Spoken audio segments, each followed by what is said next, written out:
and welcome back to another video here on Sam's Crafty Castle. I am so excited to wrap up my time as a guest designer for Gina K Designs for the June 2020 release with this awesome card featuring Emily Loggins' Baby Girl stamp set. So today I'm actually going to use her Baby Girl stamp set to make both a baby boy and a baby girl card. And this is the little technique I'm going to show you. So you saw the very pretty florally, it's not really a floral, it's a greenery, I guess, thing in her stamp set.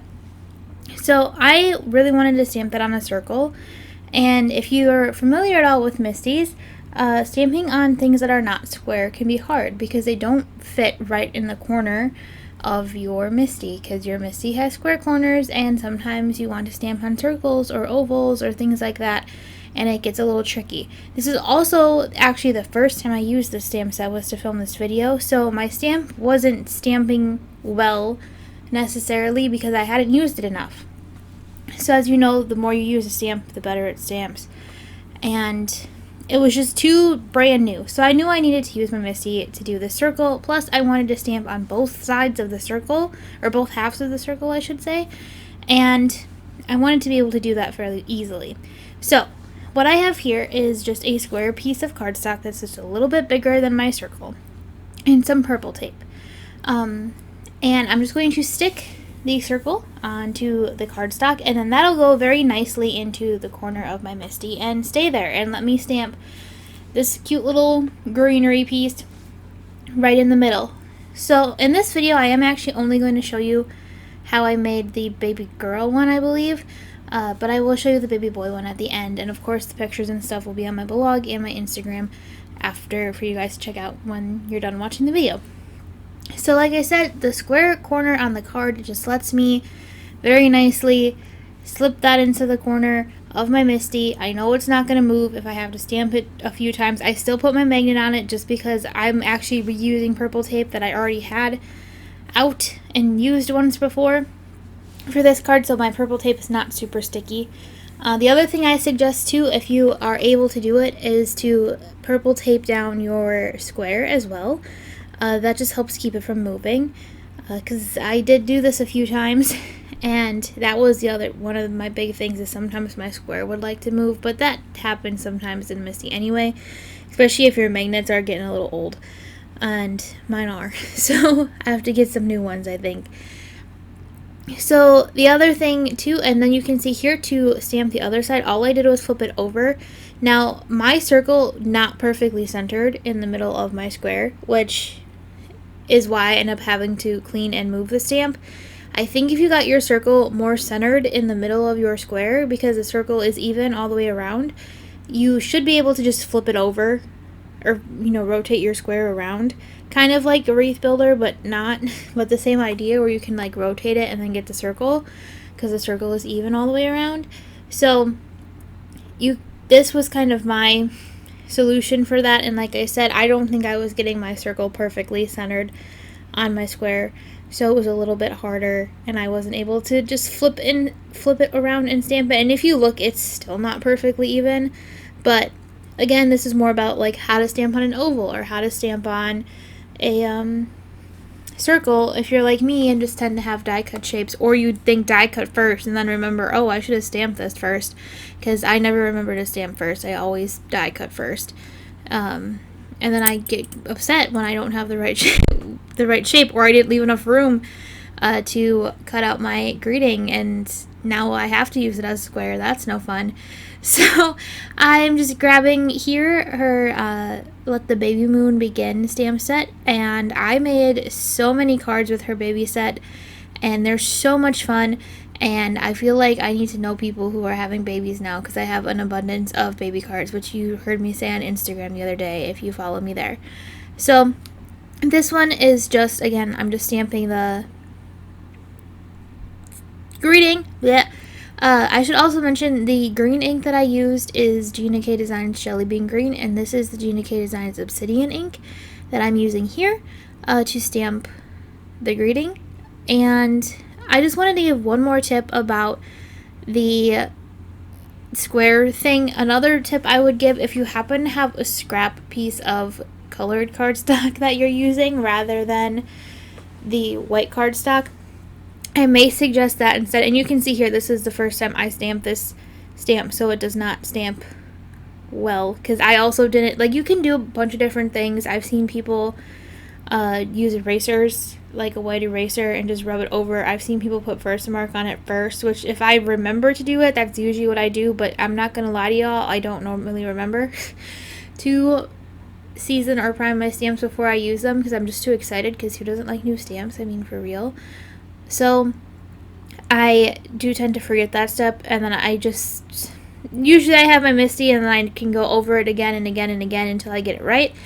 Or if I've seen, I know Gina suggested recently rubbing it on your skin first, but just something to get kind of that newness, if you will, off of it, just from the manufacturing process and stuff, and everything works a little bit better. And like I said, the more you use a stamp, usually the better it stamps, and the less I don't want to say effort, but the less finicky they are, the more you use them. So this is my advice: to use your stamps. Don't let them just sit around forever, and don't be discouraged the first time you use them. If you think they're not coming out right, do them a couple times, and you may find that they work much better than you originally thought.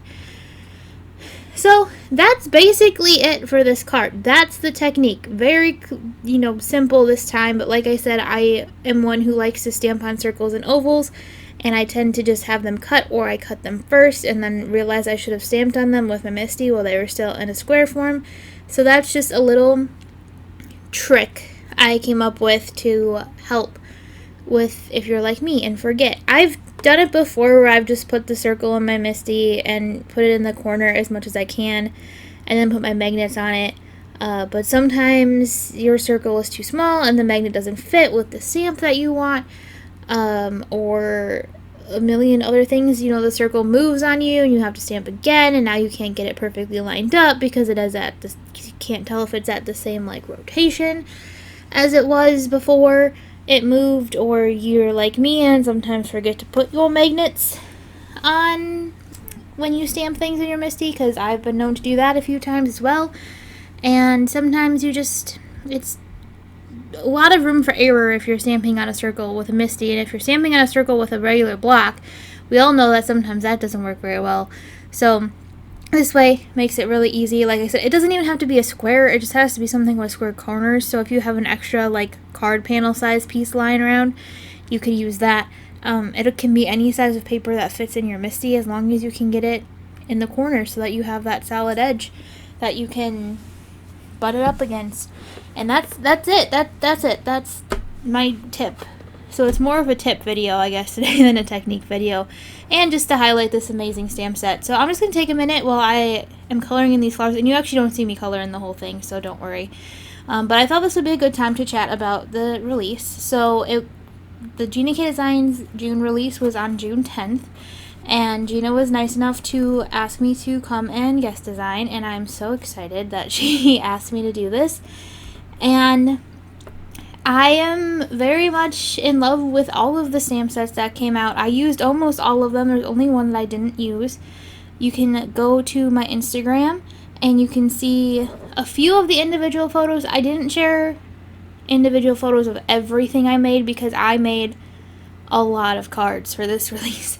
And so I did save a couple back to share later as blog posts and things if I would need them to fill some spaces in the blog calendar, if you will.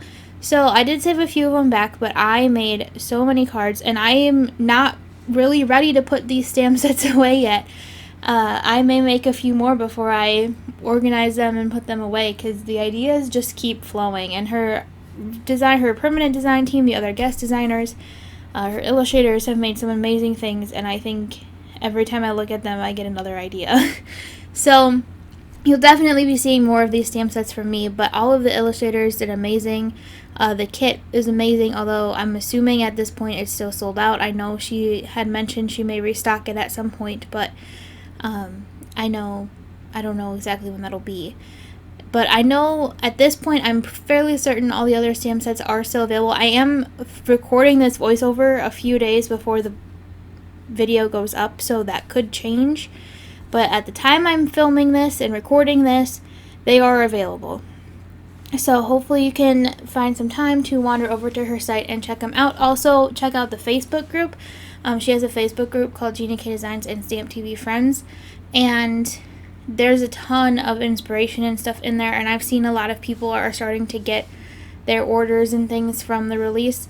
So you'll see a ton of inspiration with these stamp sets if you need to be inspired or if you want to see some more samples with any of these stamp sets. I mean, I only highlighted the one today, but like I said, you can visit my Instagram, you can visit Gina's Instagram, visit the Facebook page, the website I believe has links to the blogs and things. There was two blog hops, or three. There was 3 days of blog hops earlier this week that you can check out. So there's tons of inspiration everywhere, and I really hope that you will take the time to check these out. And if you're new to Gina K Designs in general, take a look at some of her stuff. Her card, I pretty much use 99.9% of her cardstock.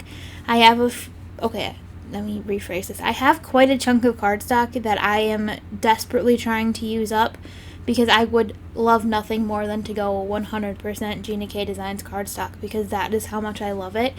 But I also have a lot of cardstock I've gathered over the years, and I just am desperately trying to burn through that so that I can switch to Gina K. So I do have this one as a Gina K card base. That's her Innocent Pink card base. And the pattern paper is just some stuff I had lying around. But the paper I stamped on is also hers. It's the Gina. I believe it's the heavyweight because I did Copics on pretty much everything this time. And that's my favorite Copic paper of all time. The expressive blending card is really nice too. I will not lie to you. But honestly, Gina K is my favorite Copic to work with. Especially the heavyweight. It's super smooth. Sometimes I just pull my Gina K paper out and pet it. I'm not going to lie. I just sit there and just stroke it. It's probably a little bit weird and I probably shouldn't have just submitted that on the internet, but I did. So I very much love her white cardstock especially. The ivory also smells like Play-Doh, fun fact. When you open the package for the first time, sometimes it smells like Play-Doh. That's another random fact for you. And then, but yeah, so my favorite for Copic coloring, Gina K Designs. I'm getting distracted. The card is done. Here's the boy layout. There's the girl layout. I laid out the flowers a little bit differently. The flowers are also from Emily's set. Like I said, the pattern paper is just stuff I had lying around. And the blue for the baby boy card is the Gina K Designs Ocean Mist cardstock. So thank you so much for watching today's video. I'm so glad you could join me.